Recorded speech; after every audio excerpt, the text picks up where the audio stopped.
Welcome to Hard Conversations with Dr. Michelle J. Clark. Welcome to my channel. And before I get started, please like, share, and subscribe. Okay. Today's conversation is when mothers don't protect, the hard conversations about children's safety, accountability, and generational healing. Welcome, guys. And again, welcome back to Having the Hard Conversations. I am your host, Dr. Michelle J. Clark. This is more than just a podcast, it's a place where we have hard conversations that many people avoid, but everyone needs. My goal is to create a space where honesty, respectful, and meaningful conversation inspire us to think differently, to grow personally, and become better versions of ourselves. Today's conversation is one of the hardest I had to choose, but I'm choosing it, and we have to have it. We're going to talk about motherhood, not just from the perspective of perfection. We're going to discuss what happens when children are not protected, when generational trauma is passed from one generation to the next, and how unhealed pain can cause family, communities, and even future generations. This episode is not about condemning every mother, it's about examining the choices that have harmed children, asking those difficult questions, and challenging ourselves to become better parents, better protectors, and better human beings. That's the whole goal. Okay. If this conversation makes you uncomfortable, I encourage you to stay with me because sometimes the conversation we most want to avoid, they're the very ones that we need to hear. Okay. So let's have the hard conversation. Why did I choose this topic? There comes a point in your life where you have to stop pretending everything is okay, right? We have to stop saying that's just how they grew up. That was just how they were raised. That was just, what happened. No, it's called rationalization of behavior. We have to stop doing that. We have to stop excusing behavior that have destroyed generations of children. And I know you guys probably today know at least a couple of people who've had those issues being raised with that type of parent or that type of those issues, right? Today, I want to have the conversation about children who were never protected, children who were ignored, children who were told to be quiet, children who were forced to carry the family secrets, right? Children who were supposed to be protected by the adults instead of adults protecting them. So, this conversation again is about accountability. This is going to be my go to accountability. You will not grow until you start taking accountability. You have to take accountability. So, let's talk about what the research says, okay? Research consistently shows that children who experience abuse, neglect, chronic emotional trauma, are at a greater risk for anxiety, depression, PTSD, substance misuse, difficulty trusting others, poor educational outcomes, financial instability later in life, difficulties maintaining healthy relationships. We talked about the toxicity, you know. Trauma does not simply disappear because the child becomes an adult. It doesn't work that way. Many adults still carry and are still carrying the trauma and are trying to heal from what happened to them decades ago. Childhood experience shaped those adults. Let me pause right here. Have you ever dated a guy who had mom issues? And that relationship didn't go well because he's still dealing with mom issues. He's still trying to get the validation that his mom never gave him. Affirm him, love him correctly. We talked about this episode too. It all is all works together. You know, you have those relationships that are not going to work until they start with what happened when they were little with their mom. How is he going to know how to treat you when he's still trying to work with some stuff that his mom never showed him? You know? So that's something to think about. I know a lot of us know some people like that, you know? Or not even just mom issues. Let's just say he had his mom in his life, but she didn't properly love him right. Didn't hug him, didn't kiss him, didn't encourage him because they was too busy running the streets, running after guys. Hey, it happens. So let's talk about the mothers. All right. So let me say something. I'm gonna say this very clearly. This episode again is not saying all mothers failed their children. A lot of them have though. hmm Many mothers, they do sacrifice everything for their children. Many mothers work multiple jobs. Mothers protect their children with every ounce of strength in them. Yeah, I was one of those moms. I'm still one of those moms. This episode is about mothers who did not. Either A, they was just ignorant to the fact and just don't know, right? Because we talk about generational, right? Because their mom didn't do it with them. So how would they know? But we always hear, oh, well, she tried her best. She did her best. It doesn't make it right, though. So you mean to tell me she did her best? She chose her boyfriend over you, but she did her best. She never asked you any questions, but the boyfriend was raping you, molesting you in the room when she was knocked out. That was doing her best.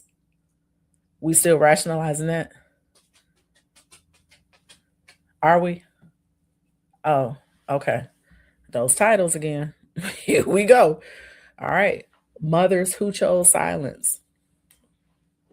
We got mothers who refuse to believe their child.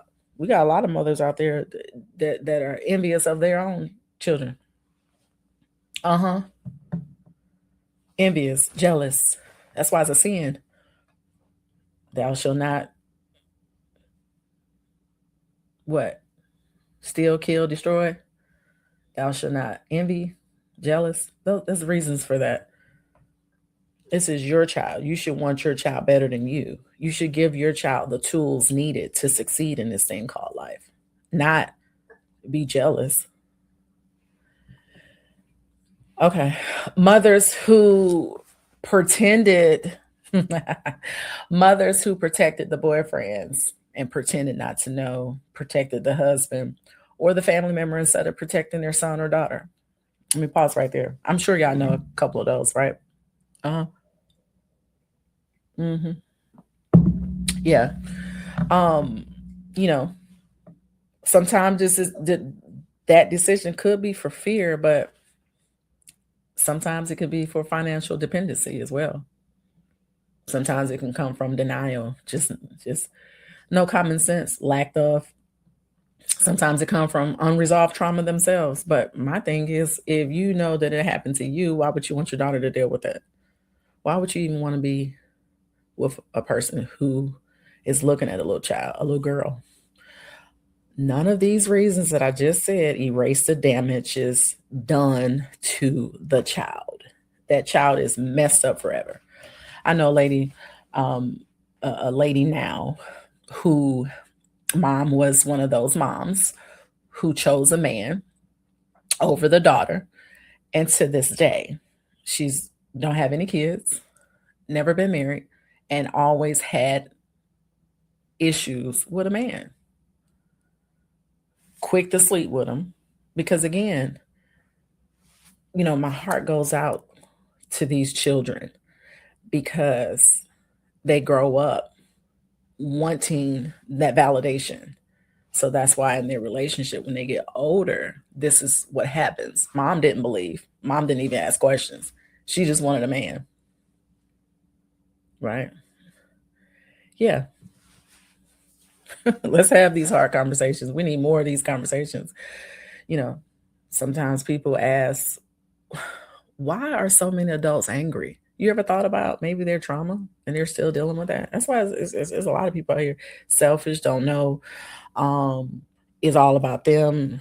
Isn't it the new word, a narcissist? We always want to say that now. No, they got some issues. They don't need relationship. They don't need to be in no relationships.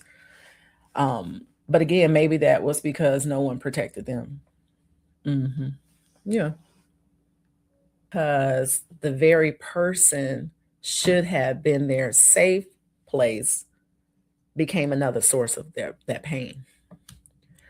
So you have to children should never have to compete with an adult for protection. Never, never, never. And a child should never lose because a mother is afraid of losing a relationship. Who we Yeah, I know. It's but it's just like, you want a man that bad. It goes with self. A lot of people aren't okay with self. We talked about that episode 3, I think. Yeah. Let me dab a little bit on my personal reflection on this. Today I'm speaking from my own live experiences, and there were moments in my life when I felt, unsupported. I did.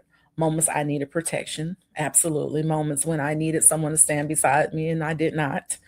You know, I was always the one who, never needed that because I was and still am so strong. So when people see me, they never ask me because I make it look so easy. But ask. You don't never know what somebody might be dealing with or, anything like that. But my relationship with my mother has shaped many of those questions I asked today about emotional support, accountability, and healing. Right. But I had to take those instances, right, and say to myself, with those incidents, let me try to look at it differently. Let me heal because I need it for me, even if the other person doesn't, right? Take accountability. The illness and loss of my father changed my life in ways that are still difficult to describe to this day. Those experiences did not define me. However, they helped me shape the woman that I am today. And I wouldn't take it back for the world. I would not. But it taught me resilience. It taught me determination. It taught me independence. But it also taught me how deeply children need their parents to make them feel safe, valued, and protected. And that's my story. But I tell you what, some parents are just not um capable. And it's, I guess it's okay because they don't have the capabilities, you know. They don't know how to communicate effectively. They don't know how to ask questions. They don't know how to, you know, um be there. Again, maybe because their parent wasn't there for them and they don't know how. But that's where therapy comes in. So, there's ways um, to fix it. There's ways to get help. But that's not everyone's story. But it is a part of why this conversation matters so much to me because there are a lot of people that need to have those conversations. And it's almost like when you go into the next field of, what's the saying? It takes a village to raise a child. So let's talk about a community conversation. So this conversation is bigger than just one family. It's bigger than one neighborhood. It's bigger than one race, right? There's definitely different situations. But every community has experienced children who were not protected. Every community has survivors. Every community has families that has and still carry that unspoken pain. The question is, what are we going to do about it? Or will we finally start protecting our children? So I have a question for my audience here. So I want you to think about these questions. What does protection really looks like? What does it look like? Have we confused loyalty with silence? Are we teaching our children those boundaries? Obedience? Are we teaching Are we teaching them safety? Are we explaining to them this person shouldn't do this to you and this person should not? What does that look like? Not trust everyone. We need to have those. Many adults still carry wounds from that no one never ever acknowledged. Many families look healthy on the outside, but their children are silently suffering. So those are some questions to think about. My final thoughts: healing begins when truth is spoken. We have to know and understand.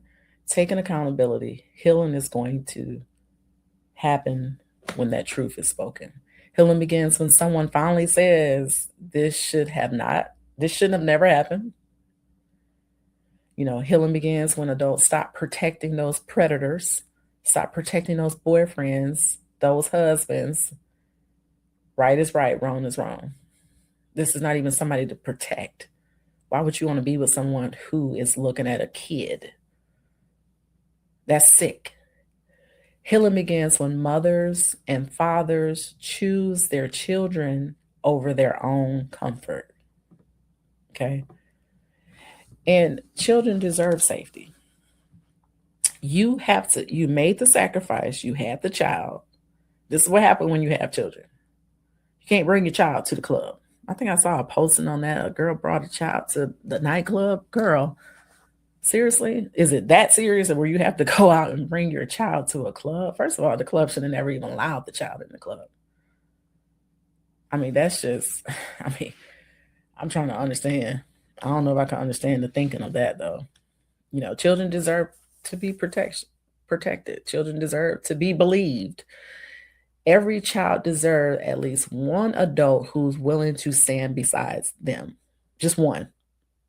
If it's a teacher, if it's a trusting relative, you start asking the questions, allowing your child to talk to you. Stop being on your phone. We always talking about that. People stay on their phone. Listen to the child. And again, if this challenge, you don't ignore it. Sit with it. Reflect on it. Some people talk about it. Because protecting children is not a woman's issue. It's not a man's issue. It's a human responsibility. And that is today's hard conversation. And in closing, I want to thank you guys for joining me for another episode of Hard Conversations. And if today's conversation encouraged you, challenged your thinking, or gave you something to reflect on, please like the video, subscribe to the channel, and share it with someone who needs to hear this message. I would love to hear from you as well. Leave a comment below and let us know. What hard conversations do you believe our world needs to have today? And until next time, don't be afraid to have the hard conversation. They just might change your life. And again, I am Dr. Michelle J. Clark, and I will see you on the next episode of Hard Conversations. You guys have a good night.